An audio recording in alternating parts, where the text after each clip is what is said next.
नमस्ते जी, कैसे हो आप सभी लोग? वादा करता हूँ कि बहुत ही मस्त और शानदार होंगे। मेरे भाई, यदि आप भी कक्षा 10th में अध्ययन कर रहे हैं और सोच रहे हैं कि हमें वो ऐसा मोस्ट इम्पोर्टेंट ऑब्जेक्टिव मिले जो बिहार बोर्ड के एग्ज़ाम में हर साल पूछा जाता है, तो मैं आपके लिए लेकर हिंदी के 10 मोस्ट इम्पोर्टेंट ऑब्जेक्टिव लेके आया हूँ जो आपके चैप्टर 1 से होने वाला है। मैं आपको बता दूँ कि आज हम जिस वीडियो के बारे में बात करने वाले हैं, जो वीडियो आप इसको टच करके जो देख रहे हैं ना, वो हिंदी का होने वाला है। क्या बाबू? हिंदी का। और हिंदी में हम लोग आज देखने वाले हैं वस्तुनिष्ठ प्रश्न को, जो 2027 के लिए मोस्ट इम्पोर्टेंट है। अब मैं आपको बता दूं कि ये गोदली भाग 2 का ऑब्जेक्टिव होने वाला है। इसमें हम लोग देखने वाले हैं क्या बाबू, कक्षा 10th का हम हिंदी का जो चैप्टर 1 है ना, श्रम विभाजन और जाति प्रथा, उसी का मोस्ट इम्पोर्टेंट ऑब्जेक्टिव अर्थात तो वस्तुनिष्ठ प्रश्न को आज हम लोग देखने वाले हैं।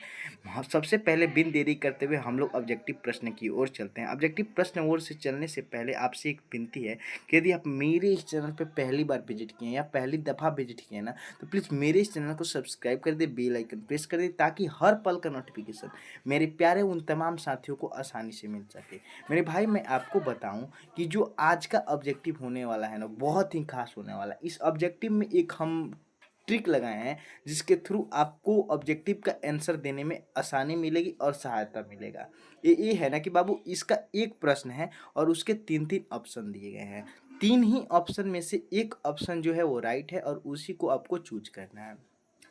तो चलिए, सबसे पहले हम लोग ऑप्शन को देखते हैं, प्रश्न को देखते हैं कि हमारा प्रश्न क्या होने वाला है। मैं आपको बताऊं कि आपका जो फर्स्ट प्रश्न है ना, वो ये है कि श्रम विभाजन और जाति प्रथा के लेखक कौन है। बाबू, जो श्रम विभाजन और जाति प्रथा के लेखक हैं ना, वो आपके ऑप्शन में देखिए। ऑप्शन में ए नंबर दिया है भीमराव अंबेडकर, बी नंबर बाबू दिया है नलिनी बिलोचन शर्मा, और ऑप्शन जो सी है वो आपका महात्मा गांधी है। तो इसका राइट आंसर होने वाला है बाबू option number A, Bhimrao Ambedkar. Bhimrao Ambedkar की जी के द्वारा श्रम विभाजन और जाति प्रथा को लिखा गया है।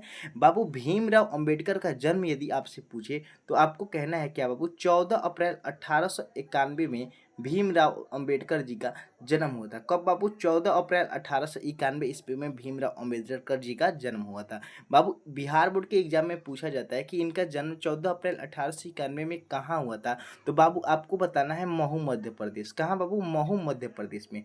महू मध्य प्रदेश में 14 अप्रैल 1891 को भीमराव अंबेडकर जी का जन्म होता है। बिहार बोर्ड के एग्जाम में बाबू पूछे जाते हैं कि भीमराव अंबेडकर जो है वो कैसे परिवार से हैं। तो बाबू, इसको आपको बताना है दलित परिवार। क्या बाबू? दलित परिवार। भीमराव अंबेडकर जो हैं वो आपके दलित परिवार से हैं। बाबू, अगला आपका प्रश्न होने वाला है कि अंबेडकर जी का जन्म किस परिवार में हुआ था। हमने आपसे बोला कि ये प्रश्न जो है ना, वो आपसे पूछा जाता है, तो इसका राइट आंसर हो जाएगा बाबू दलित परिवार में।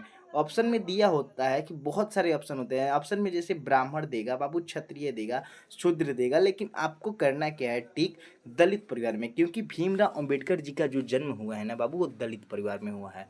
बाबू, अगला प्रश्न आपका होने वाला है कि डॉक्टर भीमराव अंबेडकर जी का जन्म कब हुआ था। मैं आपको बताऊं कि डॉक्टर भीमराव अंबेडकर जी का जन्म 14 अप्रैल 1891 ईस्वी में महू मध्य प्रदेश के एक दलित परिवार में हुआ था। ठीक है बाबू, इन्होंने बहुत ही उत्पीड़ना झेलने के बाद अपनी पढ़ाई को पूरा किया है। अगला प्रश्न आपका होने वाला है मेरे भाई, अगले प्रश्न को हम लोग देखने वाले हैं कि डॉक्टर भीमराव अंबेडकर का जन्म कहाँ हुआ था।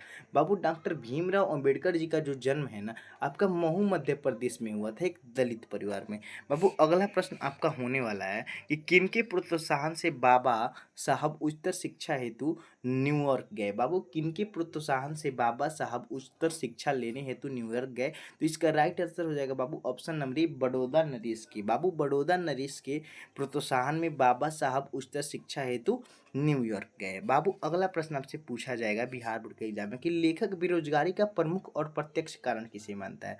बाबू, जो लेखक हैं भीमराव अंबेडकर जी, वो बाबू बेरोजगारी को प्रमुख और प्रत्यक्ष कारण क्यों मानते हैं। तो इसका राइट आंसर हो जाएगा बाबू जाति प्रथा के कारण। लेखक जो है बेरोजगारी का प्रमुख और प्रत्यक्ष कारण क्यों मानते हैं, जाति प्रथा के कारण। इसका राइट आंसर होने वाला है। बाबू, अगला प्रश्न आपसे पूछा जाएगा बिहार बोर्ड में कि आधुनिक सभ्य समाज कार्यकुशलता को क्यों आवश्यक मानता है? बाबू आधुनिक सभ्य समाज जो होता है श्रम विभाजन को आवश्यक क्यों मानता है? तो इसका राइट आंसर होने वाला है कार्यकुशलता के लिए, ऑप्शन नंबर ए सही होगा। बाबू अगला प्रश्न आपसे बिहार बोर्ड के एग्जाम में पूछा जाएगा, जाति पाति तोड़क मंडल भाषण लाहौर में कब हुआ? बाबू जाति पाति तोड़क मंडल जो भाषण था ना, वो लाहौर में वर्ष 1936 ईस्वी में हुआ। बाबू अगला प्रश्न आपसे पूछा जाएगा कि श्रम विभाजन और जाति प्रथा क्या है? बाबू श्रम विभाजन और जाति प्रथा क्या है यदि आपसे पूछे तो ये आपको बताना है कि श्रम विभाजन और जाति प्रथा जो है बाबू एक निबंध है। क्या बाबू? एक निबंध है। अगला प्रश्न आपसे पूछा जाएगा देखिए, मानव मुक्ति के पुरोधा कौन है? बाबू जो मानव मुक्ति के पुरोधा है ना, देखिए इसमें विभिन्न तरह के ऑप्शनों के द्वारा आपको फंसाया जाएगा। देखिए इसमें नलिन बिलोचन शर्मा भी दिया गया, इसमें महात्मा गांधी भी दिया है। बाबू मानव मुक्ति के जो इन्हें पुरोधा माना जाएगा ना, वो आपके भीमराव अंबेडकर जी को माना जाएगा। बाबू तो ये आपके 10 मोस्ट इंपॉर्टेंट ऑब्जेक्टिव है जो बिहार बोर्ड के एग्जाम में हर बार रिपीट होते हैं। ये जो प्रश्न है ना, लमसम ना कम से कम 2 या 4 बार, 5 बार, 6 बार प्रश्न आपसे बिहार बोर्ड के एग्जाम में पूछा गया है। तो बाबू एक बार इस प्रश्न को आपको देख लेना है। यदि आपको ये वीडियो अच्छा लगा हो ना, तो प्लीज़ मेरे इस चैनल को सब्सक्राइब करिए, बेल आइकन प्रेस करिए, ताकि हर पल का नोटिफिकेशन मेरे प्यारे उन तमाम साथियों को आसानी से मिल सके। चलिए बच्चों, जय हिंद, जय भारत।